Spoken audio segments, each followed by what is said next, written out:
Hey guys, this is Go Vegan Geetus. Thanks for joining me once again today. In this video, we're going to talk about how to safely and effectively ride in a group.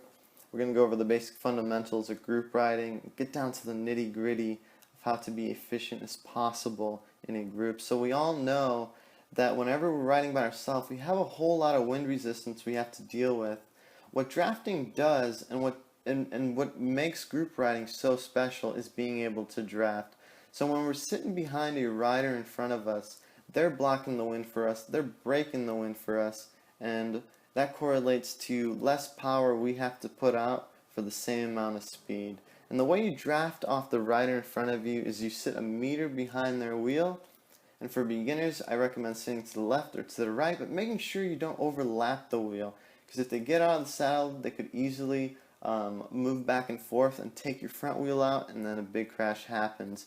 And anytime you're riding in a single file peloton and you're pulling off, you're looking over your left shoulder, making sure there's no cars behind you, and moving to the left when that is clear to do so, and letting the riders on the right pass through, and then getting back all the way to the last rider back on his wheel.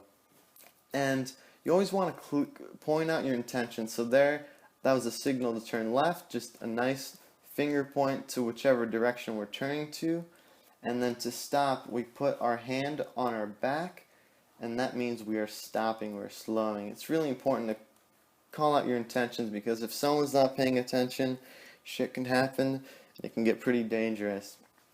So this clip here, double tap finger point, meaning there's a car turning, so watch out for that. Be cautious. Here's a perfect example of Kyle getting back on the wheel out of the corner. Out of the corner, there was always a sprint, so make sure you're in the right gear and you grab that wheel as soon as possible. Here I'm taking a nice rest behind my friend Andy. On the descents, the faster you go, the more of a draft there is.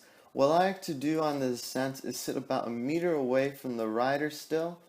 If you're a beginner, you can sit farther, but what this happens for an experienced rider is that you hold your brake slowly, and you get such a big draft and you save so much energy on the descents. Now I can't recommend a power meter more than ever. This is me riding with a power meter on the front, just holding my watts to what I know I can hold for a couple minutes pulling, and uphill, downhill, flats, always holding that wattage. Here I'm holding 250 and 300. Here on the uphills, I tend to ease off on the uphills, but because of the gravitational force, I'm still going, I feel like I have to push harder on the downhill. So generally, I like to tell people without power meters is ease off on the uphills and smash it on the downhills. Because you wouldn't even believe, if you had a power meter, what the numbers look like when you're riding to average speed.